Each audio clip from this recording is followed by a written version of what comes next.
Subscribe कीजिए UP ताजा news channel को और घंटी को दबा दीजिए ताकि सबसे पहले आप तक खबरें पहुंच जाएं।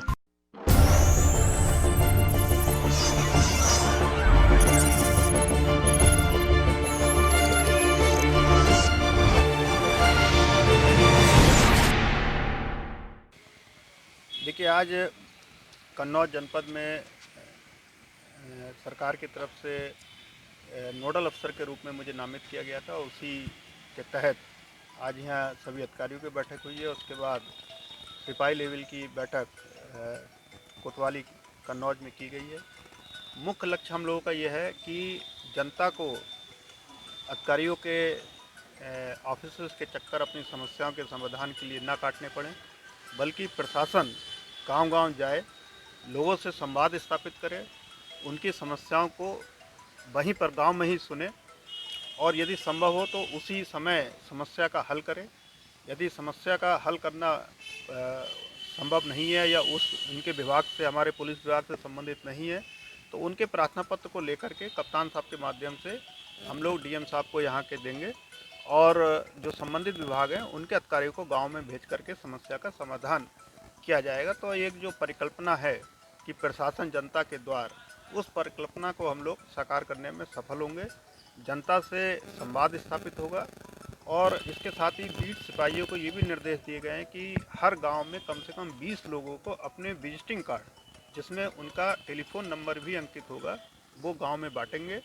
इससे हमारा इंटेलिजेंस नेटवर्क मजबूत होगा, जनता और पुलिस के बीच में एक बॉन्डिंग डेवलप होगी और कोई भी छोटी मोटी बात गांव में होगी तो उसकी तत्काल सूचना पुलिस को मिल सकेगी। सर, पंचायत चुनाव के सामने ऐसा नहीं कुछ नया इम्प्लीमेंट होगा? बिल्कुल, पंचायत चुनाव को लेकर के भी ये जो संवाद स्थापित करने की हमारी योजना है बहुत प्रभावशाली होगी, क्योंकि जब भी पंचायत चुनाव होते हैं गांव में रंजिशें बढ़ती हैं, लड़ाई झगड़े बढ़ते हैं और यदि ऐसी विवादों की सूचना पुलिस को समय रहते मिल जाए तो बड़ी बड़ी घटनाओं को रोका जा सकता है।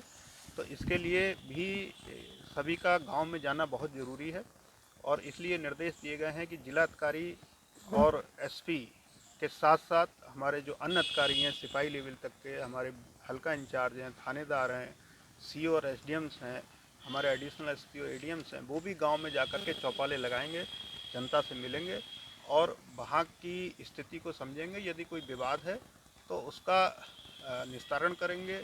अगर कहीं पर निरोधात्मक कार्रवाई करने की ज़रूरत है, वहाँ प्रिवेंटिव एक्शन भी लिया जाएगा ताकि बड़ी घटनाओं को रोका जा सके। सर, कुछ नई होर्डिंगें लगाई गई आज और बाहर लगाने का आदेश दिया गया है। इस होर्डिंग का उद्देश्य क्या है? देखिए, हर थाने में हम 3 टाइप की होर्डिंग्स लगवा रहे हैं। एक तो टॉप 10 अपराधियों की सूची, और इन अपराधियों की सूची थाने के गेट पर इस तरह लगाई जाएंगी कि आम जनता भी अपने क्षेत्र के बड़े अपराधियों को पहचाने, उनकी गतिविधियों पर नज़र रखे और यदि वो कोई गलत काम कर रहे हैं तो उसकी सूचना थाने को दें। इसके अलावा थाने के जो एचएस हैं, दुराचारी हैं, उनकी सूची थाने पर लगाई जा रही है। सक्रिय अपराधी, जो ऐसे अपराधी हैं, चेन स्नेचर हैं, उन पर लंबा आपराधिक इतिहास नहीं है लेकिन एक्टिव हैं, ऐसे अपराधियों की सूची यहाँ पर लगाई गई है। और जो हमारा बीट वितरण चार्ट है, कौन सिपाही कौन सी बीट का इंचार्ज है, उसकी सूची हर थाने पे लगाई जा रही है। सर, देखा जाता है कि कहीं ना कहीं अभी भी थाने स्तर पे सुधार की बहुत आवश्यकता है। फरियादी थाने पे उसको न्याय नहीं मिलता है तो वो ऊपर अधिकारी के पास जाता है, तो ऐसा संभव क्यों नहीं हो पा रहा है कि थाने स्तर से ही फरियादी को न्याय मिले, ना ऊपर जाए?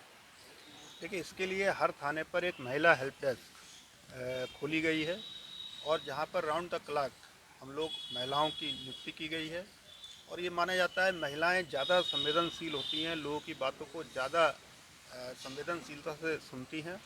तो हम लोगों का प्रयास ये है कि अच्छा व्यवहार हर फरियादी के साथ हो, तो महिलाएं जब बात सुनेंगी तो अच्छा व्यवहार उनके साथ होगा और 100% एफआईआर दर्ज करने के आदेश दिए गए हैं और उसका यथासंभव जो है पालन भी हो रहा है। जहाँ पर नहीं हो रहा है वहाँ पर दंडात्मक कार्रवाई भी कई मामलों में की गई है।